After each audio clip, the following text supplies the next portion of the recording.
Welcome back to the Piney Woods Homestead, y'all. This morning, Lisa and I out here pulling up all the corn that got decimated by the crazy weather that we have had this spring and now into summer. Y'all, it's been summer since May, and it's been a challenge with corn out here not irrigated. It stunted its growth, and it just never did materialize, so we're getting what we can. Lisa's going to make some more corn cob jelly today, and I'll show you what that looks like here in a few minutes. It tastes just like honey, y'all. We're going to get some corn cobs up, then we're going to take you in the kitchen and show you how to put up some of the harvest we've been doing around here. Y'all, thanks for stopping in. Hit that old like and subscribe if you hadn't. And if you have, we appreciate you. We're going to get to it.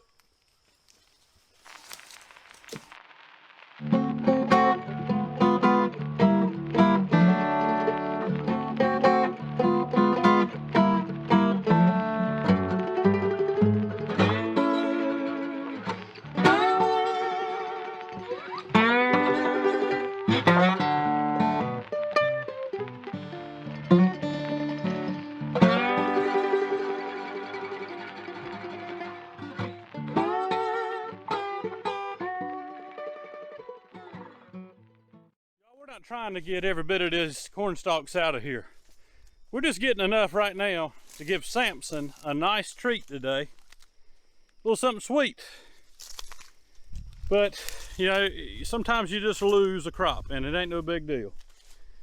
We didn't plan on it being everything we needed, so, and we could replant. You can replant right now in our zone, but y'all's too wet and we want to put those October beans in here anyhow, so we're not too concerned about it. We'll just keep on keeping on.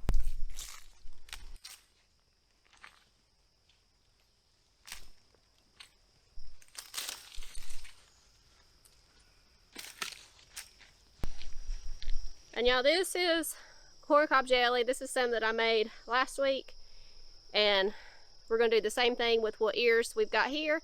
This is a recipe from the 1800s, and originally they would have primarily used field corn, and you know, the red field corn would give it a pretty pink color.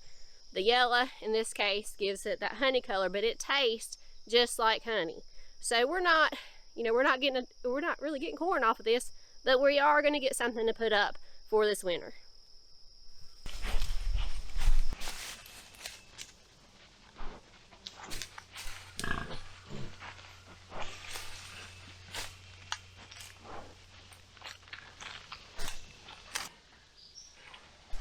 Samson.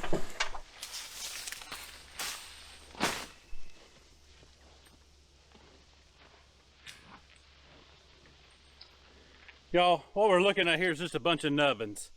And, you know, these are really small ones. We actually had some that filled out and made some corn, and we ate that. And Lisa's been taking those corn cobs and making that jelly.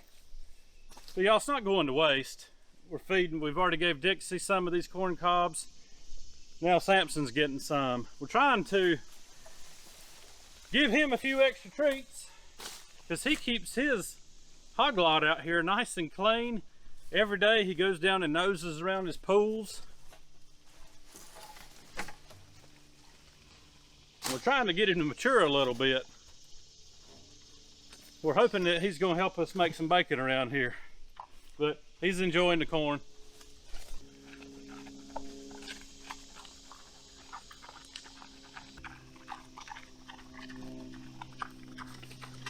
Y'all, back in the winter, we actually traded a boar that Rosie had from her first litter, and we traded sight unseen for Samson here.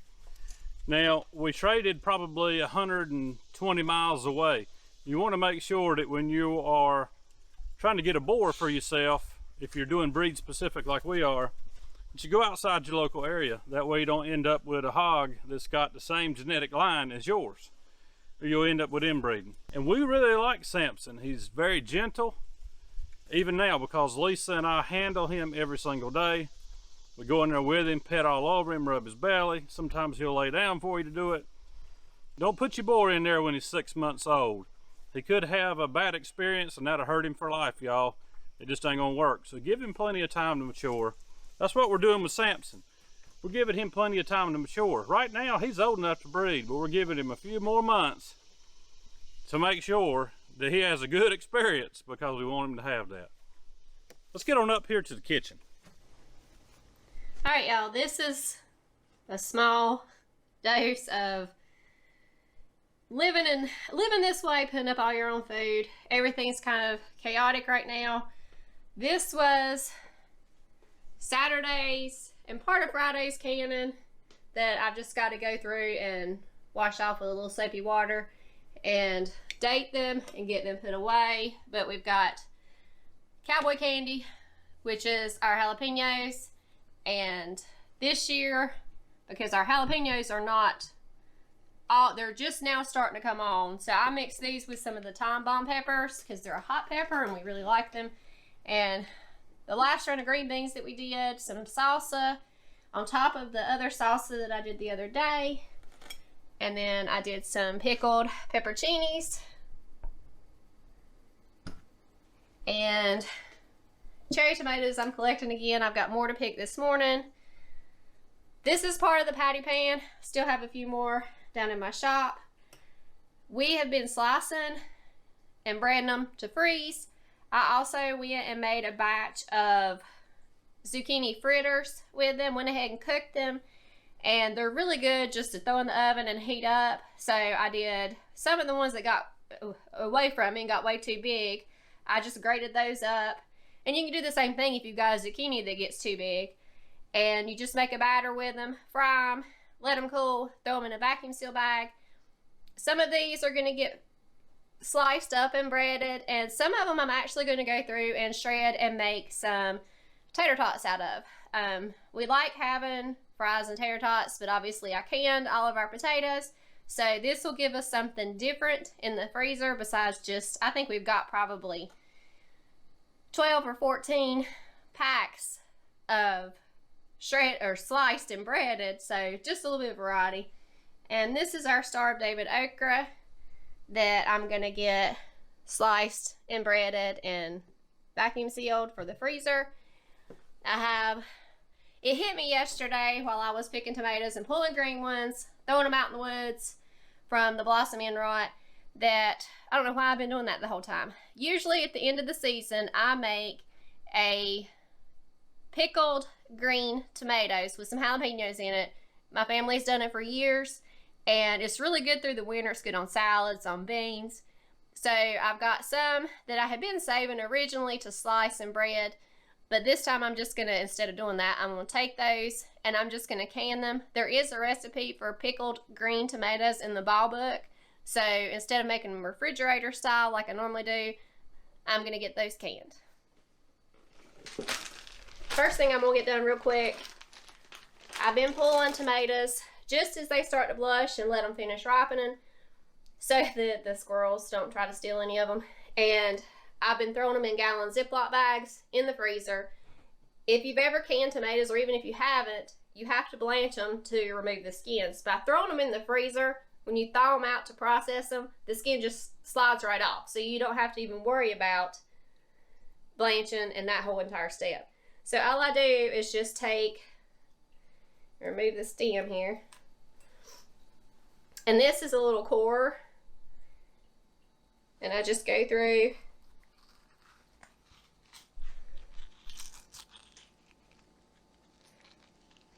Take the core out, throw it in a bag, fill it up, throw it in the freezer. And it's as easy as that.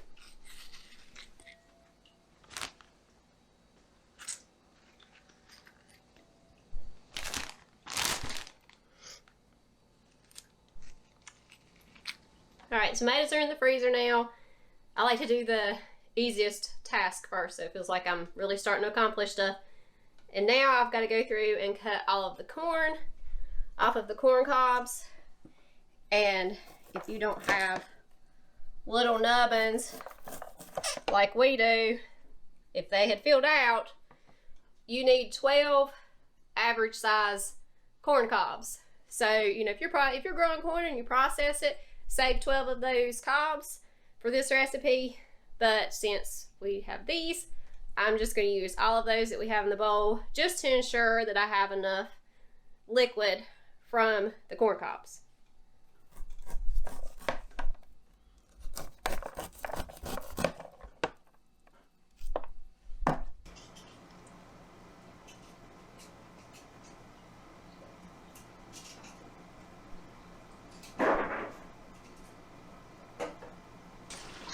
This is Lisa getting all the corn silks off the corn cobs that I missed when I cleaned the corn. Did I do a good job? Horrible. She said I'm fired. And once you've got all the corn cut off your cobs, you're going to bring 8 cups of water to a boil and throw your corn cobs in and let them boil for an hour. After that hour, you need to drain the liquid through cheesecloth, put it back in the pot. You should have 4 cups of corn cob juice once it's cooked for an hour. Bring it back to a boil, add in your Sure-Jell, pectin, boil it hard for 1 minute, and then you're going to add 4 cups of sugar and boil that for just, get it stirred in there good, dissolved good, and then get it into your jars. It will be water bath for 10 minutes. The last batch I did in these 12-ounce jars. This batch I'm going to do in probably just regular half-pint jars. So we'll have some to give as gifts and stuff like that. And that's all there is to that. I'm not going to make y'all keep following me around while I get this done, because while this is boiling, I'm actually going to start shredding the patty pans, and get some of that other stuff done, get the canner heated up outside, and hopefully get all this knocked out today. Tomorrow, I'm hoping to get the October beans canned. If I can get Matthew out there to help me pick them and get those shelled. He's not a good sheller, but these are supposed to be an easier shelling bean. So I've got those to do. And the freezer is now full. All 3 of them have tomatoes shoved in them. So it's time for me to get at least these processed through before I have more to put back in the freezer. Alright y'all, once you get through making your corn cob syrup, getting it canned up, this is what it will look like. It's a really light gold color, and it really does taste just like a really mild honey, which, I thought tasted great. We just wanted to be able to get something out of our time, our money, and our garden space from this corn, since we're not getting corn from it. And I thought, this will be great. It's something different that we can have throughout the winter. And I got 5 jars out of the last batch that I did in this size. And so I should be able to get about 8 half pints. That's what I'm going to do this batch in, I think. Just so that I have some to give to some family and friends and see what they think about it. Guys, thanks for hanging out with us at the Piney Woods Homestead as we got some corn stalks thrown to the hogs. Talking about Samson, we're hoping he's going to be able to do the deed just fine. We'll find out here pretty soon, y'all. Yeah, it's a lot of anticipation waiting on that to make sure it's going to work out, and I believe it will. And spend a little bit of time with us in the kitchen as Lisa took care of a few things, showed you how to put away the harvest. Hit the old like for us, y'all. Subscribe if you hadn't. If you have, we appreciate you. Y'all have a good day, great week, and we'll see you on the next one. Thank you.